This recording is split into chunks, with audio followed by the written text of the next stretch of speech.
Good afternoon, Stitch Roadies. How you been? Well, I've been kind of busy. Mostly in my garden, though. Mostly in my garden. So welcome if you're a first-time visitor. This is a channel about life with a few chapters of cross-stitch. But for those of you that have been around here for a while, you know what you're in for. I watched a couple of very interesting, I believe they're both on Netflix, so if you want to take notes, be sure you have a pencil and a paper near you. One of them was quite disturbing to me because I have always been a big fan of Bob Ross. I know he's like so famous with all the painting and the PBS shows, and you know, back in the day we didn't have a lot of channels, but PBS was a predominant channel available to us, and his voice and cadence and speech were so calming that I was always a fan. And a few years ago there was a fabric company that actually put out a Bob Ross competition for quilts, and it was you can actually see that on Quilt Roadies. If you Google Bob Ross on Quilt Roadies, you'll see all of the quilts that were inspired by him. So to have a show that was called Bob Ross Happy Accidents, Betrayal and Greed was really so disturbing to me. And now that I'm aware of what has gone on with his legacy, I'm not inclined to, you know, purchase anything with his likeness on it, because I think he would be appalled right now. But it was a really good documentary. It was a really good documentary. Just know that by the title that you will at the end love him no less. You will still love him, but you will be sad about his legacy, what has happened. The other show that I watched, this was all while I was in the beehive doing things, was on a show about Caitlyn Jenner. It was actually a documentary, first-person documentary. Caitlyn Jenner, who competed in the decathlon in the Olympics as Bruce Jenner. And see, let me just say, I knew, I didn't follow the whole thing. I never watched any of the Kardashian shows. I never watched the news on the drama. To me, it was his life, his personal journey. I thought what he accomplished in the Olympics was amazing, but I didn't get involved in any of the media frenzy over the changes that he chose for his own life. So this documentary was done in the first person. It was his voice and his story to tell, and he told it, and I was enthralled by it all. So I would recommend that documentary because it's it kind of gives you an eye-opening look at, and whether you watched all the drama unfold or you didn't, it is about one person's journey, and I thought it was very well done. So that's what I have been watching. I am still in the middle of Zone 1 on my audiobook, which is it's interesting because it's a PASD. It's about post-apocalyptic stress disorder. And I really think there is a PPSD, post-pandemic stress disorder, and we continue, some people continue to suffer with it, and part of that is wrapped up in the whole social media stuff. I just want to stitch. I just want to be happy. I just want to be here with you, enjoy my family, enjoy my garden, and boy, have we been enjoying the garden. On this side of the world, and on this side of the United States, we are in the thick of bloom. Everything is blooming, and it's absolutely beautiful. And blessed for me and Janine from Acorns and Threads, we were invited to tour Margaret's house. And if you participate in the Zoom group through Acorns and Threads, Margaret is the one who organizes that. And so you might know her from our Zoom groups. And she also does a lot of kitting up of exclusives for Acorns and Threads. She is a phenomenal stitcher. I had no clue how phenomenal of a gardener she was. Now, I knew she was a master gardener, but you know, if you don't know anything about that world, it just means, oh, good gardener. You know, it's like the Kung Fu master of gardening is what it is. But I had no clue about that world. The only connection to that world that I have is that the home that I live in now was built by a master gardener. And so my backyard is absolutely lovely. I mean, when I had the young man come blow out my ventilation system, including the dryer vent, which empties out off of one side of the house, when he went in the backyard, he said, "Did you do all this?" And I just like, no. I said, no. This house was built by a master gardener, and this was his palette. You know, like Linen or Ada is our palette. This yard was his palette. So my only job is to keep it alive, which can be challenging. And thus I have a shower, an independently standing shower on inside my house on the mud porch, because he would come in after gardening and take a shower before he came into the kitchen. So going to Margaret's house for a master gardener tour was mind-blowing for, I believe, both Janine and I. I know it was for me. Her yard is like spectacular, but because we got there a little bit early and she wasn't there, she was down the street, her husband Richard greeted us and let us come in the house.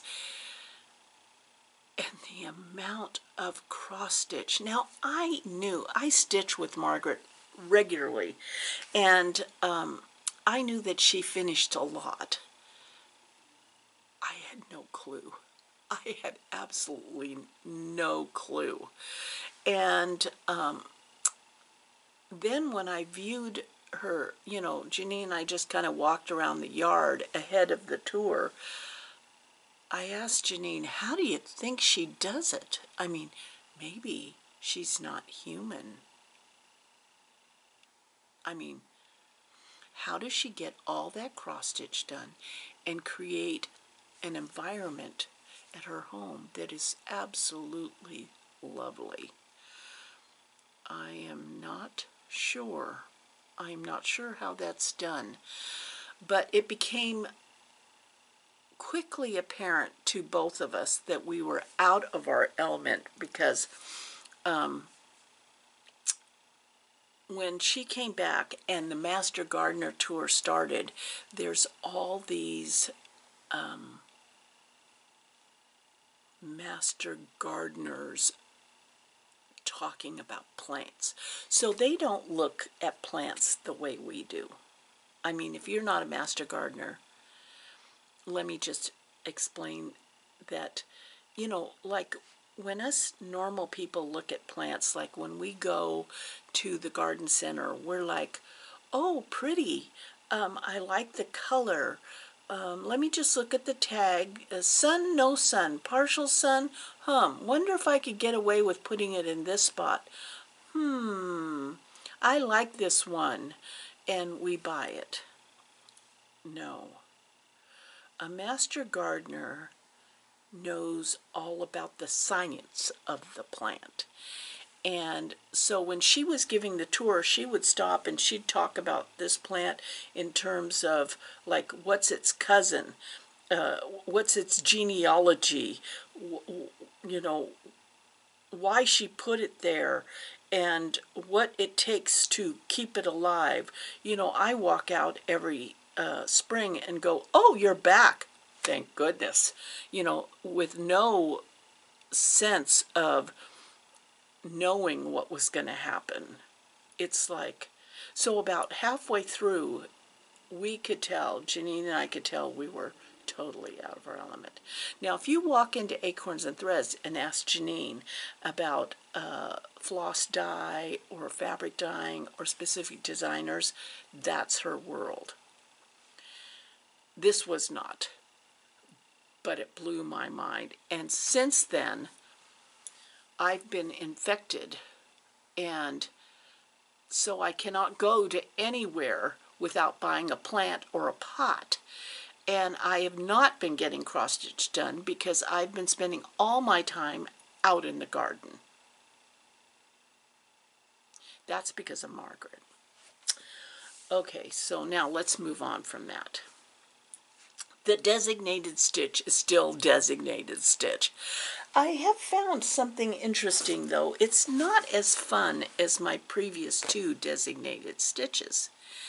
And it's not that I don't absolutely love this pattern. I mean, it's the Rebel Stitcher, and I just love it. I mean, I cannot wait to have it on my wall.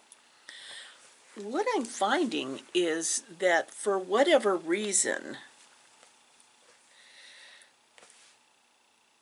the fabric is, for me, and I'm using the called for fabric, which, well, let's see, what is it? It is 36 count Zweigert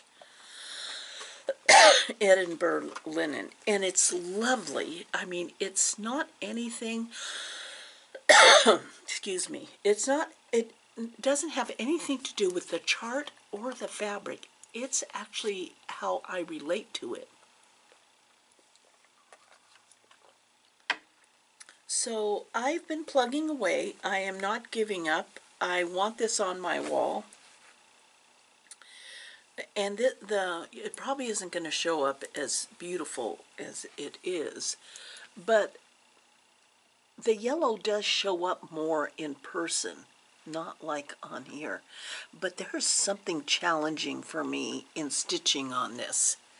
It could be that I haven't cut it, and it is a giant. It's like a Portland cut, is what we call it.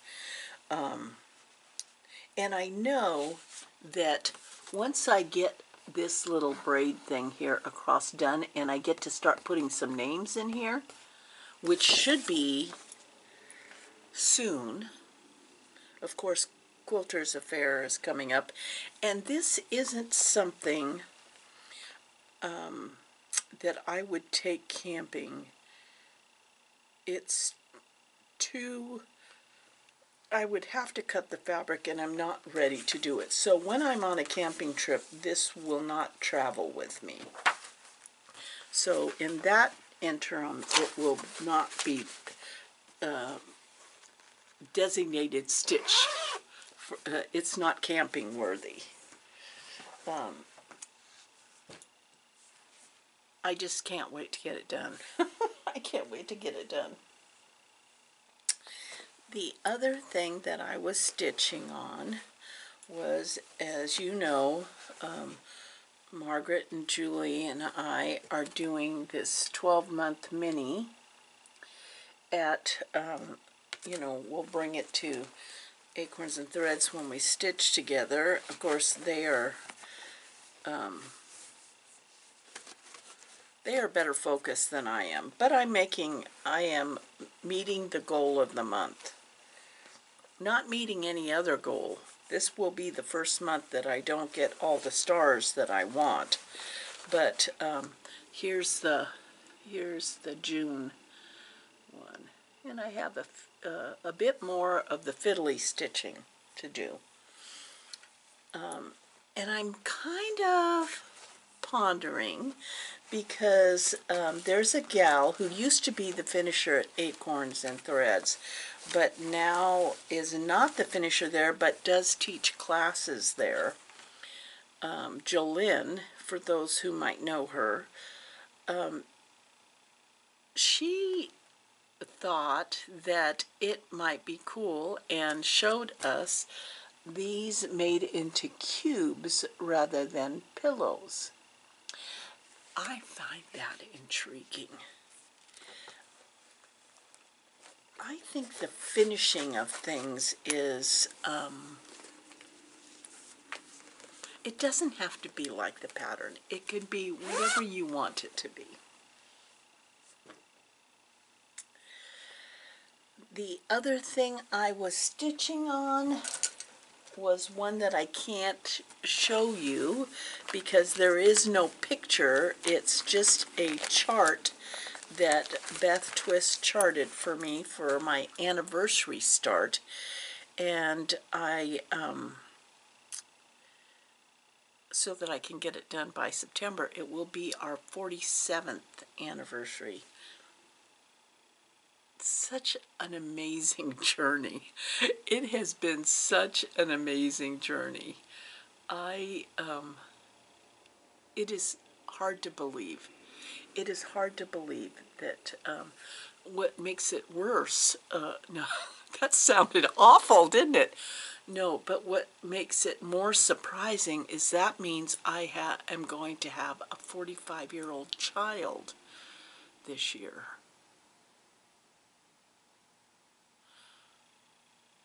I don't know about that. I'm not sure how that makes me feel. Yeah, wow. Sometimes doesn't stuff just like gobsmack you? Yeah. But anyway, the whole chart is a script in the center and a border of flowers. And I am doing it on a 40 count, is it 40 count? Yeah, Seraphim, old stationery. I love this. I love this color. And so there's my ever so dainty flowers that are going to be the border of this anniversary.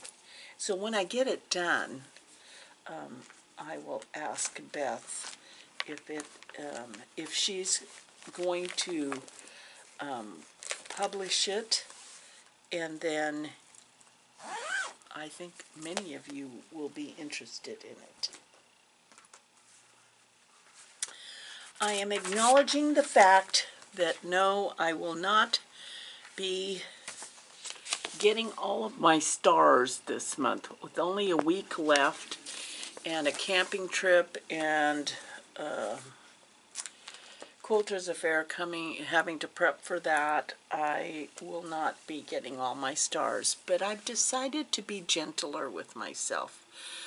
I find, and I don't know if this is true for many of you, when you make a mistake or you decide you didn't meet a goal, I immediately, my brain immediately goes to this voice of anger and frustration. And this has been my year to be my own parent and to be gentler with myself. And I am finding that I am calmer. I I don't think I've had an ugly cry all year, and I can be the queen of the ugly cry. You know, the kind where you have snot and yeah. I haven't had one all year.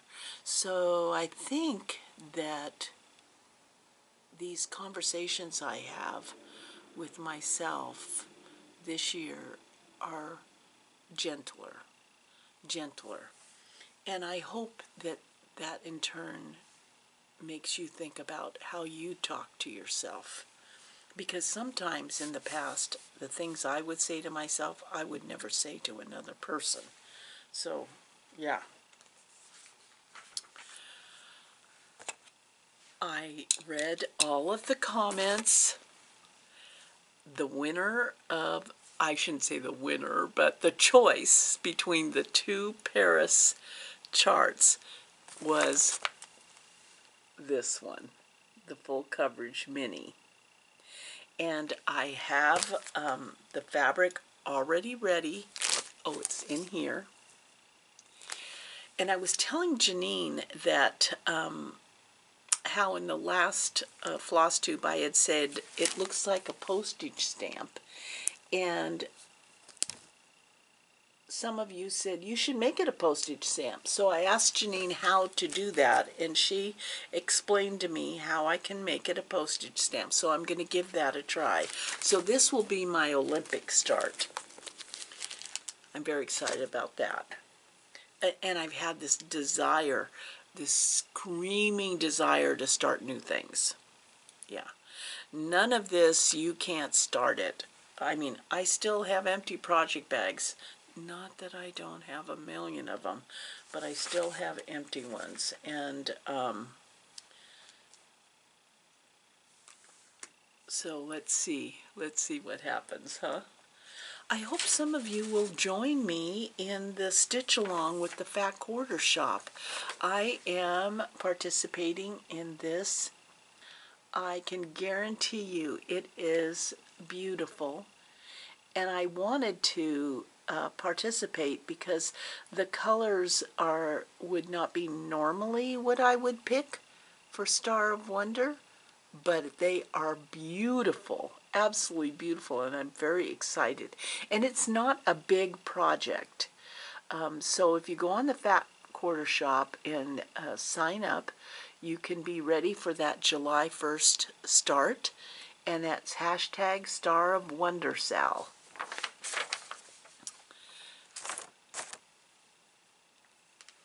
I love their stitch alongs. They're kind of really fun and doable. That's what I like, is that they're doable.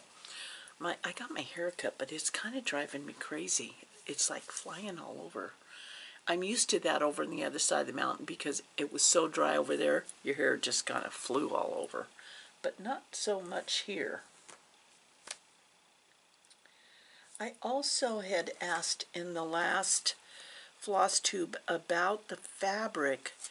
I had a couple pieces of fabric for potentials for the Spooky Teapot by the Tiny Modernist. Isn't that the most fun pattern? I used to be deadly afraid of moths, you know. I don't know what happened when I moved over here. I mean, I've actually jumped out of a moving car because there was a giant moth in it. It scared that boyfriend really bad. I'm like screaming, "Stop the car!" You know, and he didn't even come to a stop before I was out of it. But I'm not quite sure what happened on this side of the mountain. I am not as bug phobic as I used to be. Although I did have G the other night with a giant broom getting a spider off the edge of our ceiling in our bedroom. And, you know, our ceiling is so high that there's no way to reach it but with a broom. Because there was no way I was going to be able to relax and go to sleep, knowing that that spider would probably drop down on me in the middle of the night. You know what I'm talking about? Yeah, and he knew then that meant no sleep for him, because I'd be wide awake going, do you think it moved? Is it getting closer? And I actually had a discussion with him. This is a channel about cross-stitch if you're new. It really is. But I had a discussion with him. If he knocked it down, how was he going to kill it before it ran around? He took care of it. I am going to have to go first. In our relationship, I'm going to have to go to the hereafter first, because there's no way I'm going to make coffee and cook like he does, and who is going to kill the spiders? Yeah. I know you're supposed to catch them and move them out, but when we were first married, he'd come home, because we lived out in the country, and there would be glasses with all on the floor where I would have trapped a spider in for him to take outside. But in this house, there's no way to do that, because they're all like 15 feet tall ceilings. Yeah. Where was I? Oh yeah, we were talking about, oh, maybe that spider in there reminded me of it. But, oh, it's the moth that reminded me. Oh boy, oh boy. Can you imagine all the chipmunks running around inside there? She's changed her mind. She's talking about the moth now. Put the spider cue away. I can't imagine. I just can't imagine. But yeah, that was a beautiful moth on that teapot. So we were talking about the fabric that I showed last time. I found out when I went to go meet Janine to go to Margaret's house for the garden tour. The shop is closed on Mondays, and so, but I went in anyway. Well, she was doing her last minute stuff before we left, and I said, I want to go look at fabric. I found this exact piece of fabric. It is perfect. It is tumbleweed, 32 count by Witchelt. And so I was like, yes, cut me off a piece. Because I love it. And it's so interesting, because when you buy fabric online, you can't tell. When I looked this fabric up, the called for fabric online, it looked like brown. It looked like brown with no hint of green. And in fact, the fabric itself isn't as green as this one, but it definitely has a green hue to it. So I was very excited about that. Did I tell you that I'm like mad to start all kinds of stuff? I'm just trying to figure out what is calling the hardest. But I do love this peacock by Cottage Garden. You've seen it all over. It's for a pin keep, and I have all the threads. But it's done on 32 count. And I'm thinking of doing it on 36 or 40 to make it a really cute pin cushion.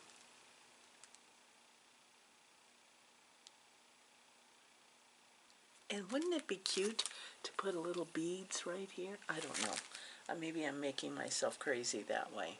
But I loved this, you know, and Janine has got that thing going. But ever since, this is going to be a sooner than later start. This is definitely. And myself, and I know I saw it on Lady Robiness, so she's as keen as I am to get going on this, if she hasn't already. But I'm in love with everything the Artsy Housewife does. I am just in love with everything. It's her patterns, her charts are so rich and they're so clever. Yeah. Beach rat. I grew up on a beach in a tent. No, I didn't grow up on a beach. I was born on a beach. Well, I did grow up. But I was born on a beach in a tent. And beach rat describes this bird exactly. So I'm definitely doing this with the script, although you have an alternate one without the script. This is a beach rat. And I started my little card to try to be more organized. I found this piece of fabric that I had, and I cut out the piece the size I needed, and I zigzag stitched, you know, to keep the edges from fraying.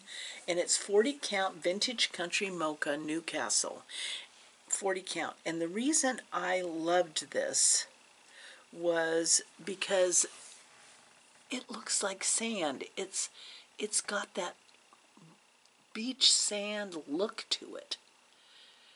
So definitely, I'm going to be starting this one soon.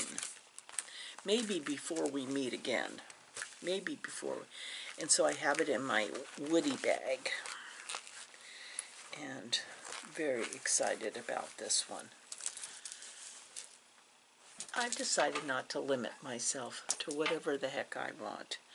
No class, no restrictions, no you got to get one thing done before you start another one. You know, this is the life I get. I don't know about you, but I'm going to push it to the limits. I am going to push it to the limits. I'm ready to start a new Prairie Schooler Santa. I've got 2 more snowflakes left on this guy. And then we get to move on to the next one. Hashtag start a Prairie Schooler, finish a Prairie Schooler. Or is it the other way around? Yeah. But I'm definitely starting the latest Prairie Schooler because I love all those backstitched trees. And I don't necessarily like backstitching or outline stitching, but those trees, it's phenomenal. And I want to do that one. So this, I loved doing the little lantern on here. So just about done. I bet you July we'll start with the new Prairie Schooler Santa. This last week, I spent a whole day with my oldest grandson. And his idea of a good time is to go to H Mart. It's a giant Korean grocery store, and buy all the junk food we can. And then I apologized to his mother to forgive me. Yeah. But we went to see Inside Out 2, which is an animated movie. And, you know, it wouldn't be one that I would go see by myself.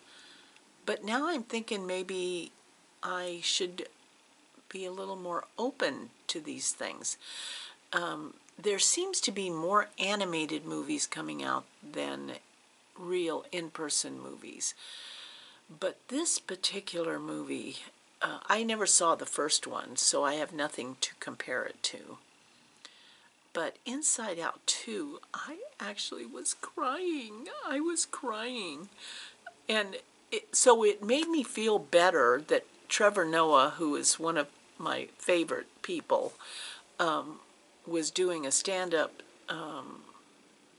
essay thing in which he said the movies nowadays, these animated movies, they just make you cry. And it's absolutely the truth, because it was so sweet, and I was feeling all the emotions, and it was a movie about emotions.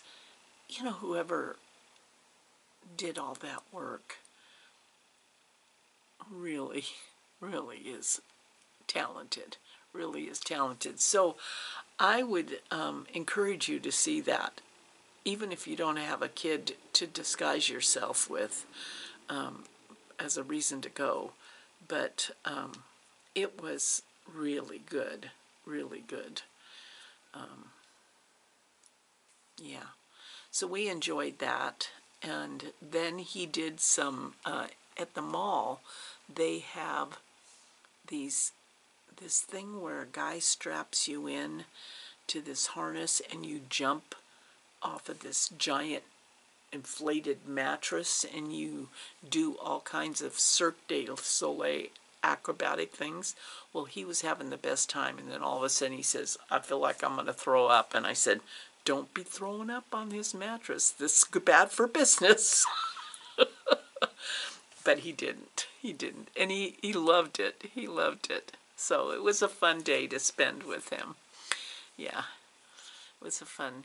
So it's been a full week of not a whole bunch of cross-stitching, but a whole bunch of dreaming about cross-stitch and a whole bunch of gardening. Just an immense amount of gardening. And I hope next time that we meet, I will probably, it probably will be hopefully at the beginning of July, before Quilter's Affair, and we'll see if I did start anything new. If I did start anything new, yeah. I did sign up just to give you food for thought.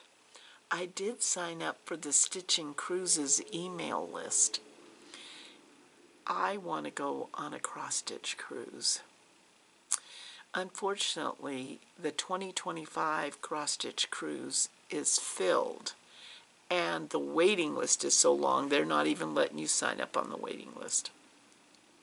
But I decided to sign up for the email because I thought, you know, who knows?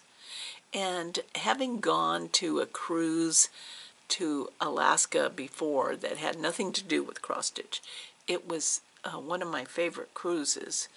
So combining that with cross-stitch, baby, that sounds like nothing but a good time. Yeah, nothing but a good time. Well, you all take care. Start something new this week. Yeah, just let yourself feel the freedom of whatever and do it. We'll see you next time. Love you guys.